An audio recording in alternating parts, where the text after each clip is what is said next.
Mr. President, at this juncture, I move that we dispense with the reading of the Journal of the 61st Session, Wednesday, May 6, 2026, and consider the same as approved. Mr. President, before we do that, may we, the gentleman from Cavite, Senator Ping Lacson, is seeking the floor. I move that he be recognized, Mr. President. Senator Lacson is Thank you, Mr. recognized. President. Before we approve the journal, before we act on the motion of the acting majority leader, I have a parliamentary inquiry. Yesterday, two motions were made. The first one made by Senator Villanueva, citing in contempt of the Senate the NBI agents who allegedly tried to prevent Senator De La Rosa from attending yesterday's session. And the second one concerning the proposed amendments to the rules a motion made by Senator Marcoleta. On the first motion, Mr. President, I would just like to ask how my vote was counted.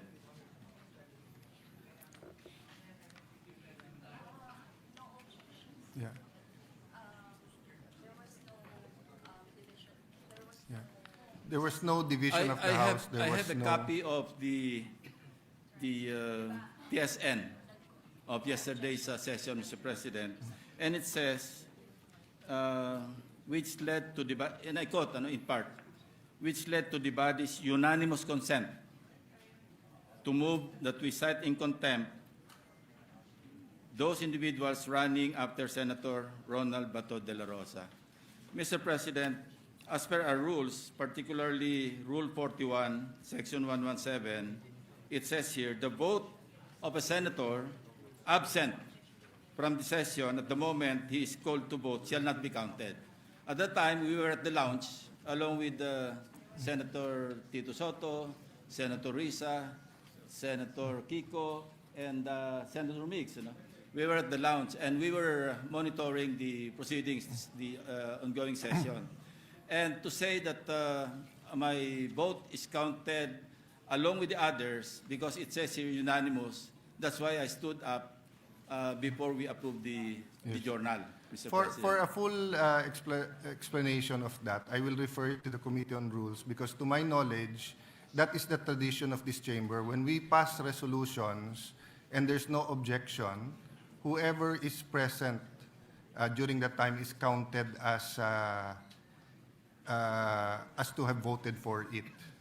That has been the tradition even during the time of Senator Soto. Thank you, Mr. President. But if that is the inquiry, so that we can set straight our rules and the records, if the gentleman wishes, I will refer to the Committee on Rules and ask them to report out maybe by Monday.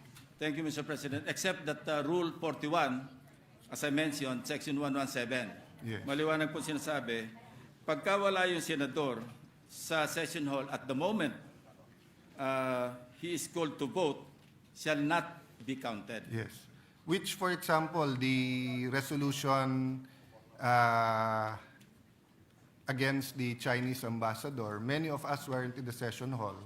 Pero nung sinabing no objection, kinount din lahat. So, in many periods. But I see the gentleman's point, and if we want to be accurate, then let's ask the Committee on Rules, which includes the minority, to come out with a better formulation.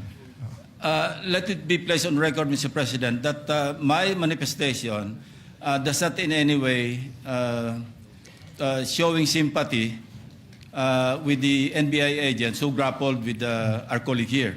In the first place, Senator De La Rosa is a fellow cavalier, not to mention a former subordinate in the defunct Presidential Anti-Organized Crime Task Force, and he's a fellow senator. That's very, so, just to that's just very to well set the record taken. straight. And for the record, Senator Lacson has always stood up if he thinks that there's a misapplication of the rules. But just on that point of the NBI, I think we're far from going into the whole truth, because early this morning, I think 7 a.m., I was watching the videos. I saw, I do not know whose vehicle it is, but it's a white vehicle with 7. Lumalabas ng Senate, pinipilit nung NBI na ocular inspection at tignan sa loob, which is a violation if you do it anywhere in the country but right outside our gates. So although we agreed with the NBI director for fact